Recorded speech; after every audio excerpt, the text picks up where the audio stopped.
But we also want a great culture.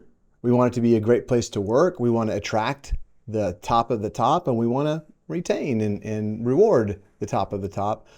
And oftentimes we don't understand what goes into that.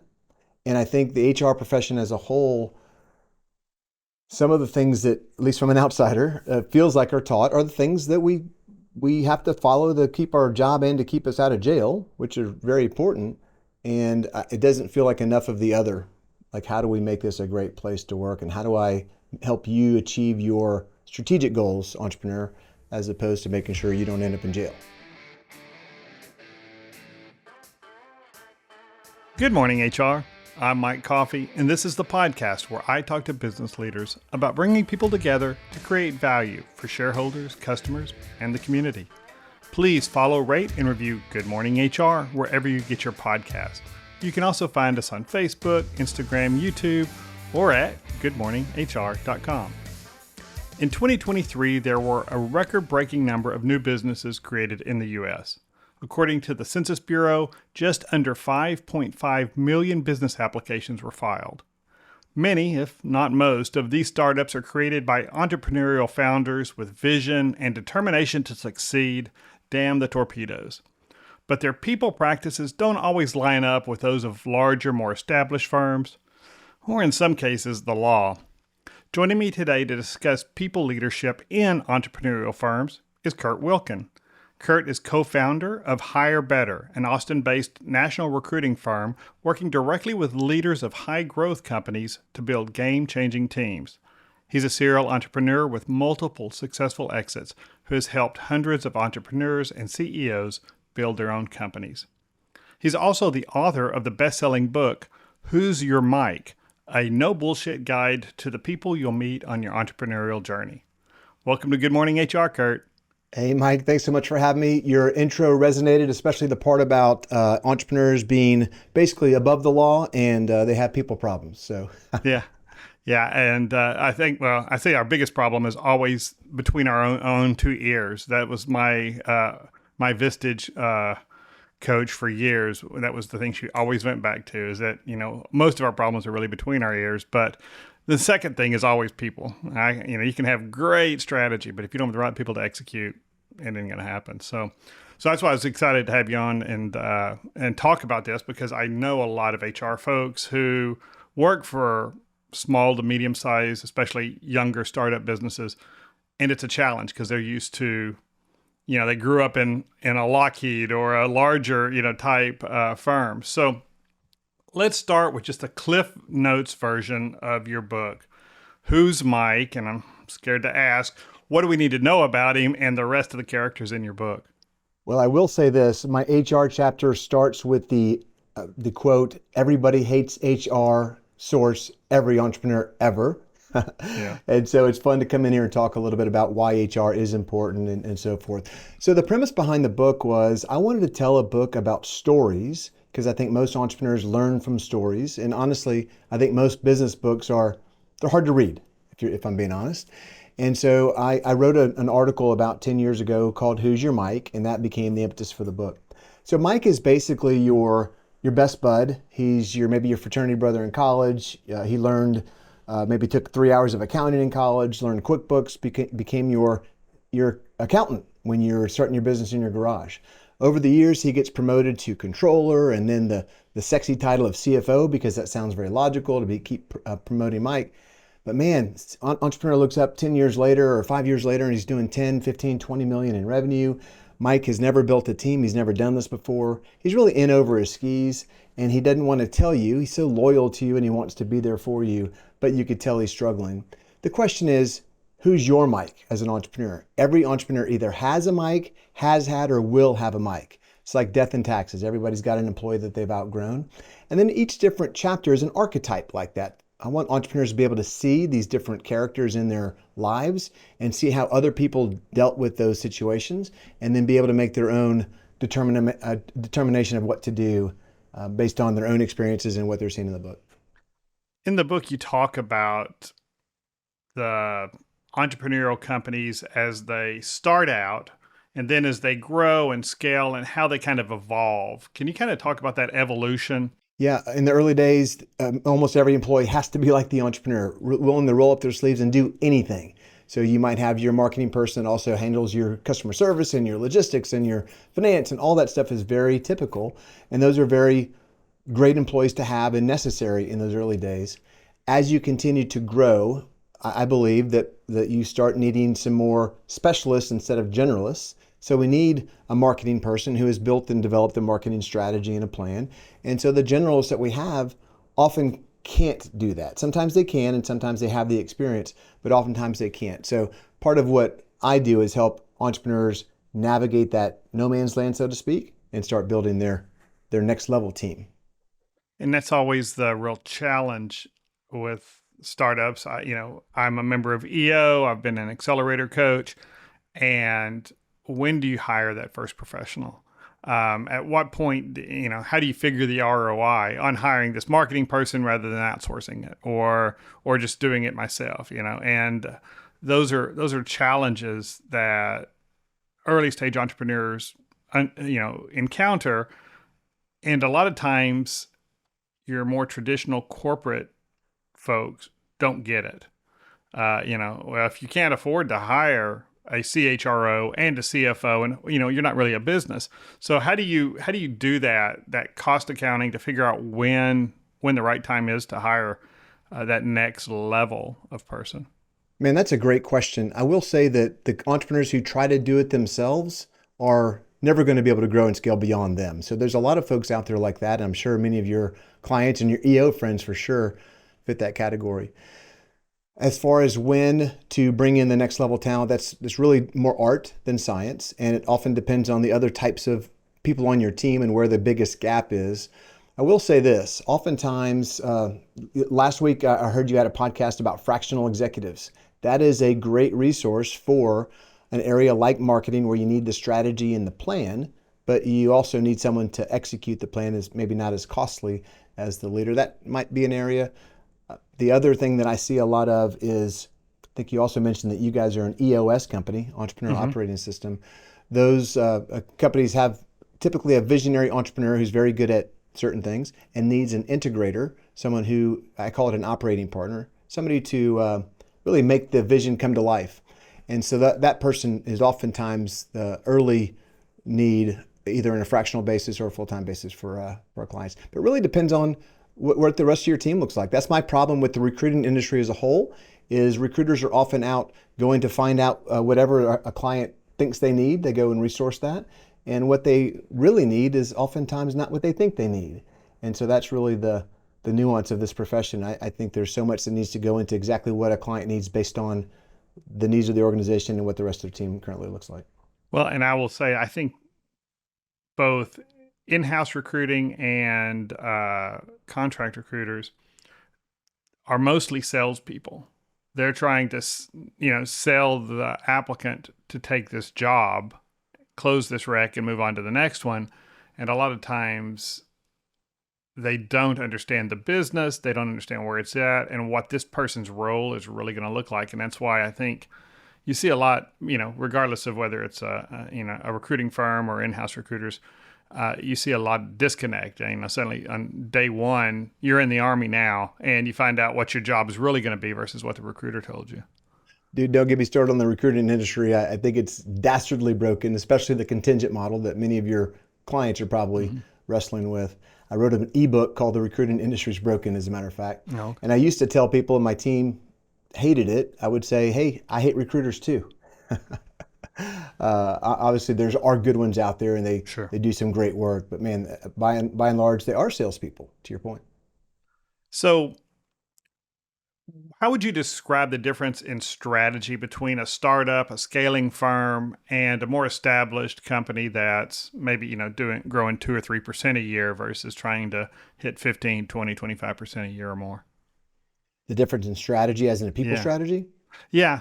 No, just business strategy. I mean, as I think, how do leaders think differently about, how does that foundational leader versus that more caretaking CEO who's just trying to build it more steadily? Yeah, night and day. So the caretaking CEO, oftentimes a lifestyle business, there's not a whole lot of disruption going on. There's not a whole lot of rapid change that needs to happen. So I don't really deal with many of those, to be honest, with my business. We're dealing with companies that typically grow 20 to 25% per year, and taking it as a one-time deal, it's not a big deal. But man, you start stacking those 3, 4, 5 years along, and before you know it, the wheels are coming off. It starts to And so, compound, yeah, and the complexity gets higher, right? exactly. And what many entrepreneurs, and this is what I'd love to be part of our conversation today, is how do your HR listeners and viewers work with entrepreneurs? Entrepreneurs are very much, not always, but generally, wildcatters. They don't pay attention to some of these rules, right? They know they're important, but they're not really beholden to them. They want to grow their business. And so as a byproduct, they don't like to slow down. They oftentimes hire reactively as opposed to strategically. And so it oftentimes they fail before they succeed. And what I try to do, and I know what folks like you and maybe your EOS friends try to do, is let's slow down. Let's take a look at where you're going as an organization. What are you trying to do? What goals are you trying to accomplish? How are you going to achieve those? And let's build a talent roadmap. That's really what we do best. I know EOS has right people, right seats. I think it's honestly pretty rudimentary, but it's a good start. And it's just done well. Strategic talent planning or workforce planning, whatever you might call it, is a great way to think long-term and strategically about your hiring. And I think one of the other things that, earlier stage companies, their business strategy, I mean, their actual delivered product or who their ideal customer is may change 3 times in a year as they kiss a lot of frogs trying to figure stuff out. And it's not just an HR problem. It's, accounting, anybody with those lined functions and that, and especially background in larger corporate arenas are really challenged to pivot and be that flexible and that agile. They see everything. They see the sunk cost of all the effort we've put in this path. And the entrepreneur, has shiny objects and high ADD. Thank God for Adderall. But at the same time, often their instincts are right, their gut's right, even if they can't quite articulate it. And so I think that's one of the real challenges that people who've got that more corporate experience face and unexpectedly when they walk into a smaller firm. Yeah, there's a couple of things that we see with the more corporate types, and there are exceptions to anything that I'm about to say, but usually they're used to having a team work with them, which is part of it, and rolling up their sleeves and doing anything from strategy to, dotting I's and crossing T's is not necessarily something they do in the big corporation. And the other is just the nimbleness and being able to move quickly. Now, a good person from a larger organization can be a countermeasure to the founder who is a little bit ADD and like the 5-year-old soccer team all over the place.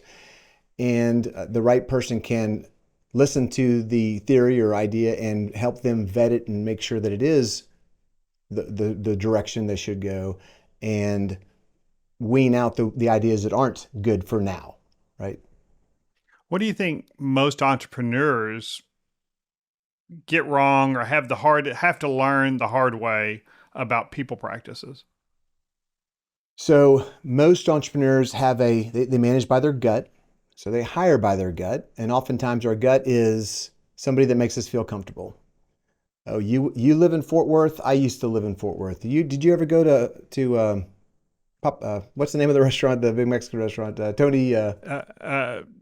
The one I eat at, Esperanza's or Joe T. Garcia's, yeah. Joe T. Yeah, Garcia's yeah. is what I was thinking of. But yeah, they find some commonality. They Right. went to school at the same place or whatever, and they're positive people. They're glass half full folks. And that often leads to mishires because we don't really vet them properly. For example, almost every time a candidate comes out of a conversation with the founder will say, "Great conversation. I love that guy." Mainly because the entrepreneur is talking the whole time about their vision and how great the opportunity is, and they're selling the candidate. There's not enough screening or vetting of the candidate. That's probably one of the biggest ones.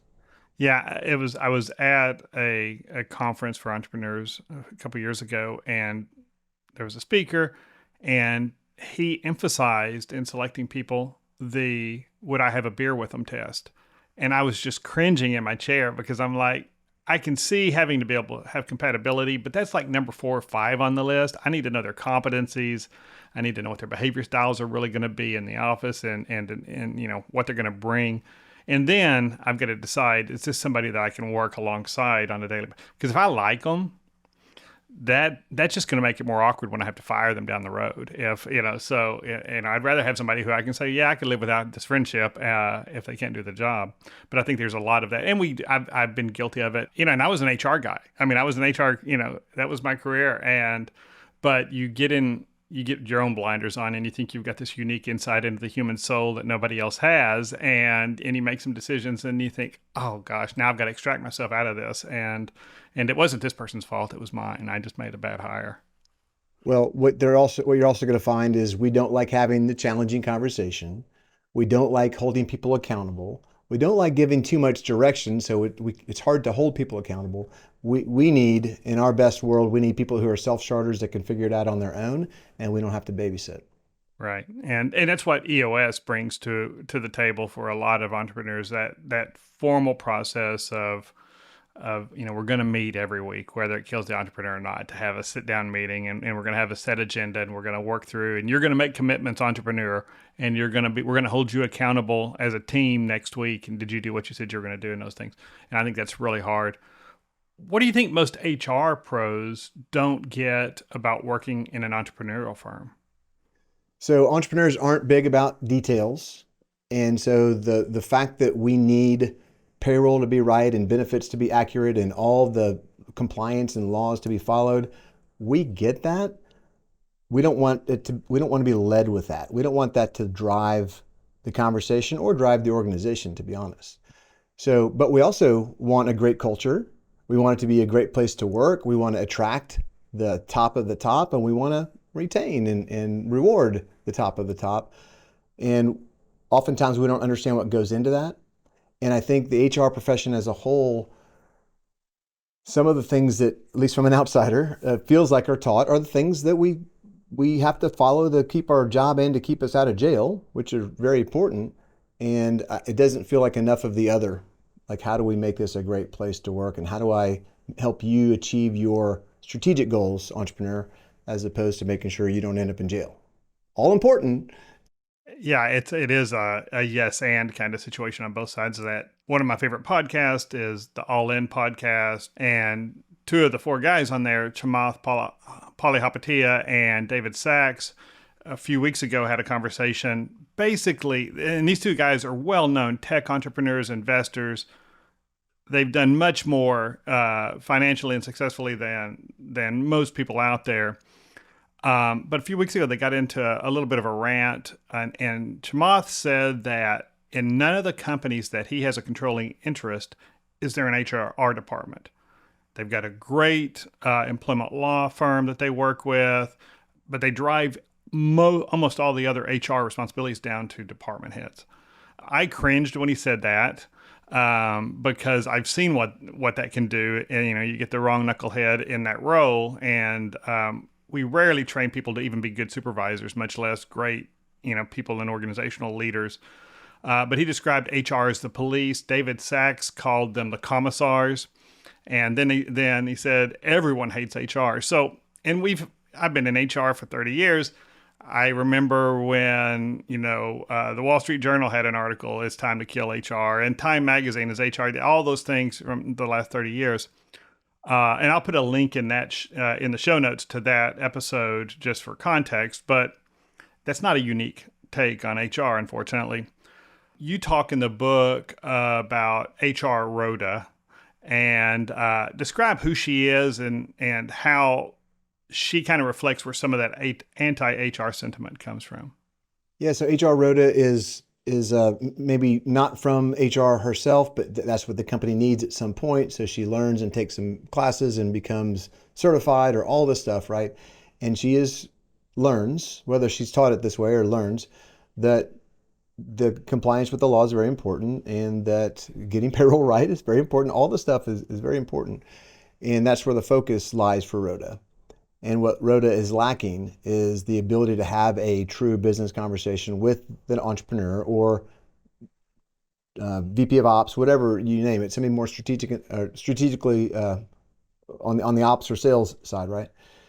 And what these entrepreneurs often hear is all the stuff that could go wrong and how we need to protect the organization, again, which is very important.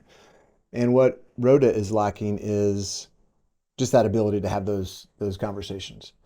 There's a different version of Rhoda, which I call Rod in the book, which is kind of the fun guy. You know, he has, you met him at a bartender at your country club, and he's able to have a great parties and all that. Everybody loves him, and he meets everybody in the organization, and Rod is cool, but Rod is not tactical and administrative or detail oriented, and so everything falls off the rails. And next thing you know, entrepreneurs, getting papers from the sheriff, right? So you don't want that either. So that's why I love your fractional episode. And we do a little bit of this ourselves. Fractional chief people officer at the strategic level. These $2, $5, $10 million companies can't afford a $250,000 chief people officer, but they could afford 6, 5, 10 hours a week and have a Rhoda making sure all the details and I's are dotted, T's are crossed. And increasingly, a lot of the Rhoda stuff can be outsourced. Right. Technology is just making it easier and easier to do that. But somebody has to be there who knows when it's being done right or wrong, who can audit that and keep a steady hand on the wheel, even if payroll's being done outside and your tax filings are being done and everything else is getting done. There's still got to be somebody there who can do that and can, really balance that tactical and that strategic, understand, how the business makes money, where the business is going, how we're going to get there through people. But then, like you say, and I know a CEO of a very large company who, said he just needs HR to, make sure payroll goes out, and that's all he needs people for. That's all he needs. It's a really large company. I'm like, they were facing some challenges, and it was really clear. Your people strategy is a little bit off here. I mean, if you had somebody with that expertise, but again, that's probably not expertise you're going to develop in-house. Right. If you've got a tactical HR organization, you've got to build it up. So hey, Mike, this is one thing I talk about a fair amount in the book is I would tell your audience or anybody in the HR profession, it's not your fault that that's the way people see it. People get into wanting to be a teacher and they get bogged down with all of the things that, administrivia, in order to follow all the rules that are out there. Same thing with, being a sheriff or being a public servant. You get in there because you want to be a server of people or a saver of lives or whatever. And there's so many rules and regulations we have to follow in order to comply. And so that's, I think, the link that for your team, for your audience, I would encourage them to not only have those tactical skills, but seek ways to be having those strategic conversations, whether really truly understanding the business and truly understanding what a balance sheet and P&L look like and how you can have an impact on that. If, in fact, one of the guys in the book who was a HR background, he changed the title from a CPO, Chief People Officer, to a Chief Performance Officer. If I can work with my team and get the most out of them and make them not only great at the job, but want to stick around and grow with the organization, now I've done my job. And let's take a quick break. Good Morning HR is brought to you by Imperative, bulletproof background checks with fast and friendly service. If you're an HRCI or SHRM certified professional, this episode of Good Morning HR has been pre-approved for 1/2 hour of recertification credit. To obtain the recertification information, visit goodmorninghr.com and click on Research Credits. Then select episode 149 and enter the keyword Wilkin. That's WILKIN. Now back to my conversation with Kurt Wilkin. So as the company grows, what do you think the keys are to building a successful people culture? Once we get past, my administrative assistant runs payroll every week. How do we, as we really want to build a culture in a firm, what do you think is key to that in a growing firm? Well, as you know, a culture begets itself, and it really starts at the top and it starts at the beginning. So it's really based on the founder for startups. I don't know that there's any way around that. If he or she has a strong person by their side that's working on the people aspect, then it can have an impact on the way they see the world. and they can note that there are certain things that are important to the organization besides just the top line, right? So I think that's the best thing I can say is identify somebody early on that could be your right hand on the people side, whether it's payroll or just the people. We call it I mean, it could be the office manager, it could be a lot of different roles, but somebody is the keeper of the culture in the organization. Southwest Airlines, it was the assistant to Herb Kelleher. I mean, it's interesting. Yeah, and I think a lot of organizations, I mean, you've got a culture, whether it's intentional or not, and that's kind of the problem sometimes is that hard driving culture that is early stage entrepreneurs, people working around the clock and all of that. As you mature a little bit as an organization, it's hard to step away from that. And that's become a badge of honor. And so you start to try to recruit additional talent in, and people come in and are like, no, I'm not doing that. And I think you attract sometimes in a startup a certain kind of personality that really likes that adrenaline rush. But then getting past that and maturing and maybe tapping the brakes a little bit on that can be a challenge. Yeah, it's funny. One of the characters in my book that did not make the book, she made the kind of the crib notes or whatever. Firefighter Fran. She's great at putting out fires, but at some point as your organization grows, you want to prevent the fires. Right. And she may become an arsonist just to stay busy, probably too, right? Absolutely. Yeah. Absolutely. Yeah. Well, and in defense of Chamath and David, I have encountered a lot of HR people who just either, and I'll be interested what you think, who like to say no, who like that police role. Do you think that's what the people, is that originally what they wanted to do with that role? Or do you think that something in an organization culture or something like that changes somebody to being just, that kind of Dr. No kind of personality in HR? And that's a great question. I was leaning towards maybe it's ingrained in the schooling or whatever they're learning in that function. But look, I can see entrepreneurs they're crazy ass sons of guns, right? And so someone's got to say no to them. And if the HR person happens to be the no police, then that is what it is. I can't imagine that they would stick around for too long if they are continuing to be the no police for entrepreneurs. But I think I've noticed it in my relationships, man. I want to be the fun guy, but if my partner's always a fun guy, I got to be the like, hey, let's tone this down and not go to jail guy, right? Yeah, So exactly. maybe that's it. And I think another thing that your frontline HR folks in a larger corporation may never develop is you can say in a corporation, you can often say, well, this is what the law is and this is what we're going to do. Whereas I think entrepreneurial organizations, I certainly, okay, so that's what I'm arguing with our attorneys all the time about different things. Okay, that's what you're saying the law is, but is there another way to get there? I mean, can we be compliant and still get what I want out of this circumstance where, if you're, especially the larger law firms you work with, it's often one size fits all. And I think a lot of HR people are doing that. So I think the ability for that HR professional to build a business case and understand what the entrepreneur's trying to get to or the owner's trying to get to and find a way to help them get as close as they can to without crossing those lines, but building that business case for whatever the initiative is, whether it's a DEI initiative or, a new payroll system or whatever, being able to make an argument other than this is what everybody else is doing, or this is this is what it says in the textbook. Man, that's so important what you just said, Mike.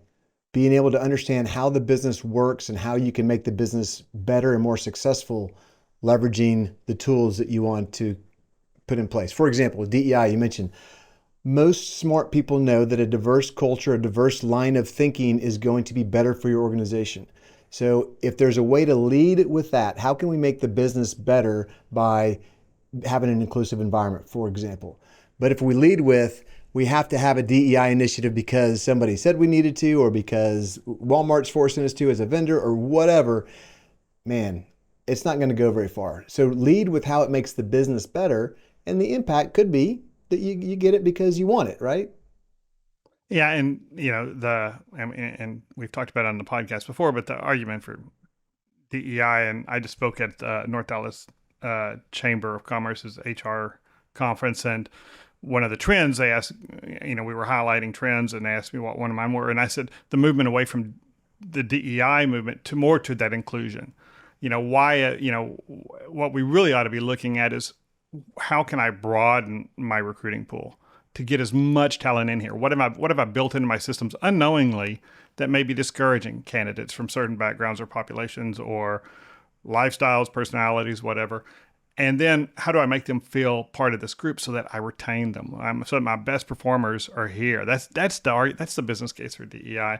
And let's not go around counting noses or worrying about those kind of things. Let's figure out how do we get the best talent that's available to us that we can afford in the organization. So, I think making those arguments is something that a lot of line staff don't get, and it's really challenging, whether it's HR or accounting or even some operations folks have a challenge doing that. And I think the entrepreneur, the founders always want to know the why, and that's a real big issue for us. Yeah, I think what you just said is great. Everybody in the organization, if you want to make an impact, understand how the business works and what you can do to impact it, because we all can, you all can. And understanding that will make your HR discussions with the founder or anybody on the exec team much better. Well, and that is a perfect place to wrap it up. That's all the time we have. Thanks for joining me, Kurt. Man, it was great to visit with you and share a little bit, talk a little bit about HR. I enjoyed it. Next time I'm in Austin, I'll give you a holler. Let's go. We'll have a couple of tacos. We got some good Mexican down here too. Yeah, El Arroyo. Okay, sounds good. Thank you for joining me, and thank you all for listening. You can comment on this episode or search our previous episodes at goodmorninghr.com or on Facebook, Instagram, or YouTube, and for a limited time, TikTok. And don't forget to follow us wherever you get your podcast. Rob Upchurch is our technical producer, and you can reach him at robmakespods.com. And thank you to Imperative's marketing coordinator, Marianne Hernandez, who keeps the trains running on time. And I'm Mike Coffey. As always, don't hesitate to reach out if I can be of service to you personally or professionally. I'll see you next week, and until then, be well, do good, and keep your chin up.